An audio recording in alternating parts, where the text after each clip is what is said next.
I will introduce now, I promised, Levi, not Dr. Levi Gahman, is a member of the Institute for Gender and Development Studies here at the university.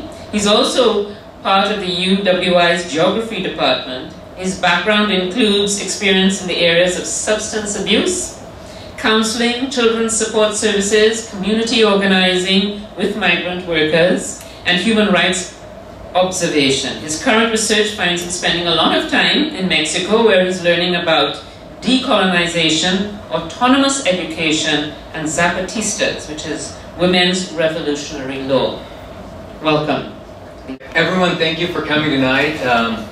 As I was being introduced, it was noted I'm a geographer. So in terms of talking about masculinity, I'm just going to start my clock here too, because I tend to ramble on. I will be strict. Okay, that's good. So I'm going to talk a little bit just about masculinity, right? We're going to define it. We're going to kind of look at the way it operates and the different levels that it operates on. It's important to also sort of recognize in any discussion of masculinity, oftentimes we talk about it in plural ways, right? So there's masculinities that is kind of basically saying that there's not one rigid standard in terms of what masculinity is. So it's not anything necessarily that's innate, it's not inherent, it's not necessarily biological. Masculinity, oftentimes, sort of in academia, we talk about it being a social construct, right? So it's something that society and people have invented and generated, and then it's carried on and reasserted and reproduced through a variety of different ways. And that's embedded in institutions, it's embedded in cultural norms, and it's also embedded sort of psychologically. So what we sort of think about ourselves in terms of manhood and being masculine. So in terms of the plurality of masculinities that exist, oftentimes too, people who are interested in geography like to talk about and look at the different types of masculinities that exist and operate and sort of how they're spatialized, right? So how they're located in different geographies or across different borders or different cultures. So looking at the different types of cultural masculinities that emerge through sort of everyday, ordinary routines and practices. One, I think from my perspective, in terms of looking at masculinity and defining it, masculinity or manhood is often defined by what it's not. And in particularly across several different geographies, across the globe, and sort of in everyday social relations, masculinity is defined by not being primarily two things. It's not being a woman, it's not being feminine, it's not being a girl, and then it's also defined by not being queer or gay or lesbian, right? And so you sort of see these things operate in everyday discourse and language and social relations. So in terms of defining masculinities, the way they're operating and the logic behind them, oftentimes it shores up particular standardized ways for people who embody or engender masculinities to act and think and behave. Now, in terms of masculinities, it's also important to note it's not necessarily reserved or within the domain of men or the male body. There's studies on female masculinities, right? There's queer masculinities. So there's a diversity and plurality of ways that masculinities are being conceptualized and thought about. Not to overly intellectualize it or anything like that. It's sort of what does masculinity look like in everyday life. And in order to kind of look at masculinity in everyday life, we sort of also need to look at the historical trajectory of the systems and structures that we're operating in. And so in terms of looking at history, particularly in the Caribbean, I'm originally from Kansas. That's ancestral Osage territory. Those are the indigenous people who live there. That's the nation. We need to also be discussing, in terms of masculinity in everyday life, the historical trajectory of colonialism, as well as capitalist social relations, right? So, in terms of institutions and cultures, we need to look at sort of the ways that gender is impacting ourselves in the different spaces that we move into. So, if from a geographical perspective, looking at borders and different cultures, there's different types of masculinities that emerge. But in everyday life, masculinity is also very spatialized, kind of in a very micro level way. And so just for myself, when I walk into a classroom and deliver a lecture, I'm performing or embodying a particular type of masculinity. white male authority figure at the front of the room, sort of asserting a certain amount of intellectual or social currency in terms of knowledge and things of that nature, right? Which produces particular things, like I command a lot of attention. Whether that's legitimate or not remains debatable. Oftentimes I think it should be undermined, and consistently undermined. But sort of taking a look at the way masculinity operates in different social spaces. So we can think about these also in terms of religious institutions, right? Oftentimes people perform masculinity in very particular ways when they go to a place of worship. When they go home, oftentimes we engender or embody or act or behave in particular ways. When we're with our peer groups, when we go to class and we're a student. So there's different ways, different dynamic ways that we sort of engender masculinity. Once again, it's typically reserved, I think, in terms of being a man, right? So in terms of being a man, men are typically the ones sort of aspiring to achieve or attain manhood. And in terms of achieving or attaining manhood, it's essentially a moving target and a finish line that we can never reach. And so it's sort of this social invention that we're constantly chasing that we need to assert and reify and basically embody, that oftentimes, depending upon the spaces we're operating in, causes us to behave and act in particular ways. Now, it's also very much embedded in institutions and cultures, right? So you talk about kind of the different environments that you sort of operate in. So what's the atmosphere of the room?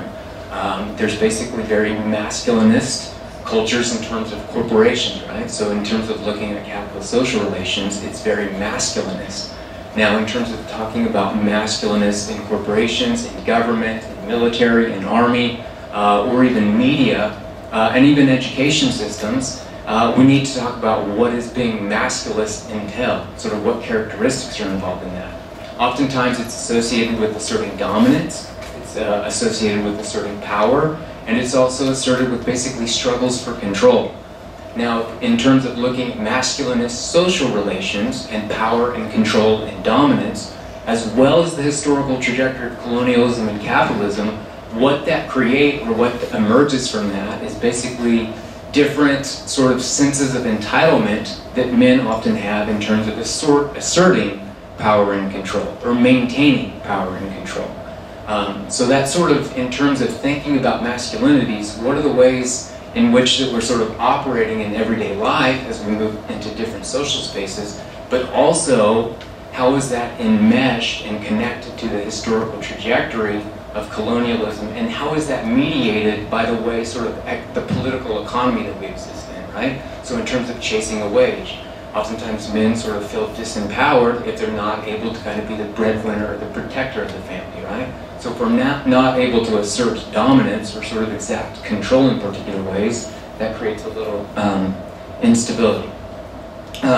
So in terms of looking at masculinities, some of the things that are necessary in terms of defining it is sort of looking at it in terms of its diversity and plurality, and then also looking at the ways it's spatialized. Now, just in terms of everyday social relations, in terms of the way masculinities are carried forth, right? The way they're performed iteratively, sometimes subconsciously, sometimes consciously. There's all kinds of instances that we can look at in terms of culture, media, advertising, and even just sort of everyday cliches and idioms, right? So I grew up in rural southeast Kansas, and there was a very particular kind of dominant way of being a man. And so there's different versions of masculinity operating within sort of the context that we're living in. Oftentimes that's referred to as the hegemonic notion of masculinity, right? And then in relation to that, men and also women and other people, queer folks as well, are marginalized or subordinated in very particular ways because they're not sort of performing what the most commonly accepted notion of manhood is. And so just some examples from rural southeast Kansas.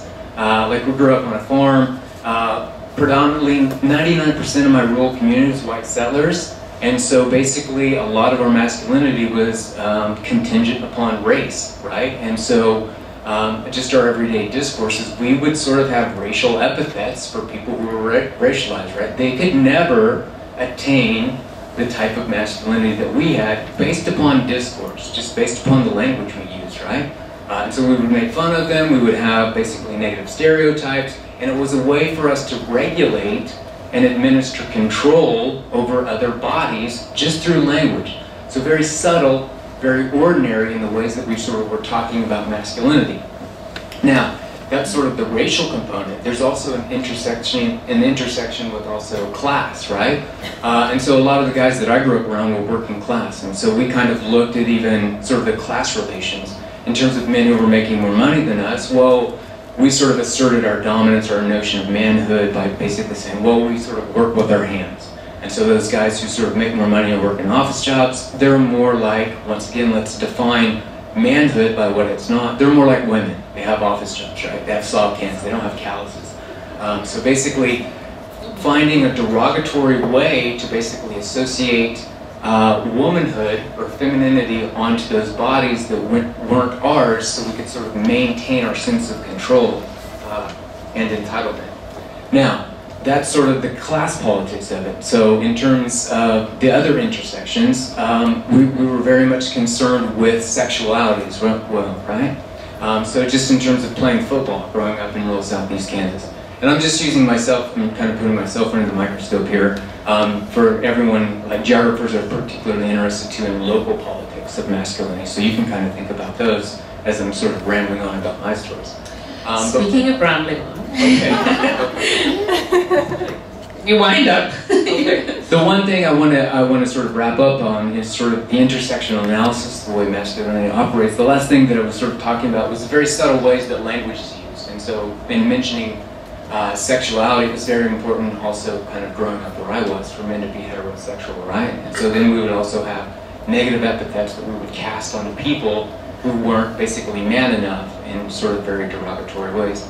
Basically chastising them for being queer or gay or sort of all the other very negative terms that I don't necessarily need to lob out to the audience. Anyway, so intersectional analysis, systems and structures, and it's very much asserted through language, sort of vying for power and control and dominance. Thank you very much. I think that